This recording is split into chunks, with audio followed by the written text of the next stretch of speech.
1 फरवरी 1959। इस दिन इन 9 लोगों के साथ जो हुआ ना, उसे जानने के बाद आप लोगों की भी रूह कांप जाएगी।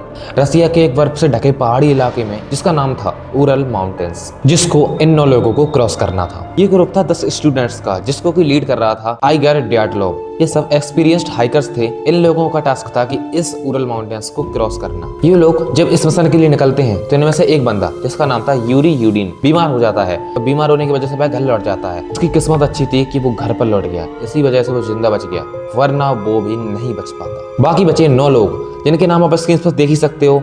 ये लोग अपने मिशन के लिए आगे बढ़े, अपनी लोकेशन पर पहुंचे, जैसे कि इनको उरल माउंटेन्स को क्रॉस करना था। वहां पर इन लोगों ने अपने टेंट लगाए। रात होने की वजह से ये लोग सो गए, लेकिन उन लोगों को नहीं पता था कि ये रात इनके लिए आखिरी रात होने वाली है। क्योंकि सुबह जब रेस्क्यू टीम वहां पर पहुंची तो उन्होंने जो देखा ना, वहां उसे देखकर हम लोगों की आंखें फटी रह गईं। उन्होंने देखा कि उनका टेंट बर्फ से दबा हुआ है और कटा फटा हुआ है और बाहर पैरों के निशान बने हुए हैं। कुछ दिनों बाद उनकी लाशें मिली, लेकिन उन लाशों की जो कंडीशन थी, उसने पूरी दुनिया को शॉक में डाल दिया। ये है ड्याटलोव पास मिस्ट्री। रेस्क्यू टीम ने जब अंदर से टेंट को देखा तो वो कटा हुआ था, उनका सामान अंदर ही था। मतलब वो लोग रात में एक्सट्रीम कोल्ड से बिना रेडी हुए भागे। लेकिन क्यों? इसका जवाब आज भी किसी के पास नहीं है। ये आज भी एक मिस्ट्री है। जब रेस्क्यू टीम ने रिसर्च की तो उनकी बॉडीज अलग अलग डिस्टेंस पर मिली। 2 लोगों की बॉडीज ट्रीज के पास मिली, 3 लोगों की बॉडीज ऐसी मिली जैसे कि वो टेंट की तरफ भाग रहे थे, लेकिन बीच में ही उन्हें किसी ने मार दिया। उसमें से 4 लोग तो 2 महीने बाद मिले, जब बर्फ मेल्ट हो गई। वैसे उनकी डेथ का ऑफिशियल रीजन यह था हाइपोथर्मिया, यानी कि ज्यादा ठंड लगने की वजह से हुई मौत। लेकिन कुछ बॉडीज के अंदर के बोन्स एंड ऑर्गन्स बुरी तरह टूट गए थे, जैसे कि उनको किसी कार से या किसी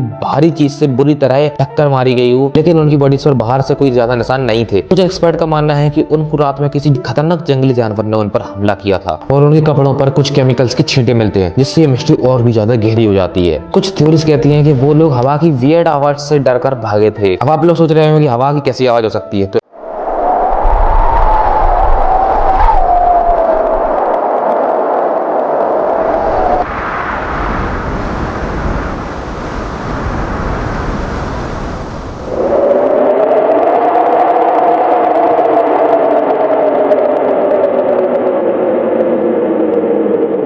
कैसी आवाज हो सकती है। तो वैसे ड्याटलोव पास का केस ऑफिशियली बंद हो चुका है, लेकिन आज भी लोग पूछते हैं कि वो लोग क्यों भागे थे। वेल, इसका जवाब आज भी किसी के पास नहीं है। ये आज भी बहुत बड़ी मिस्ट्री है। कभी कभी नेचर ही बहुत बड़ी मिस्ट्री होती है, और ऐसी लाखों मिस्ट्री है नेचर में, जिनका जवाब आज भी किसी के पास नहीं है। और कभी कभी हर सवाल का जवाब मिलना जरूरी नहीं होता है।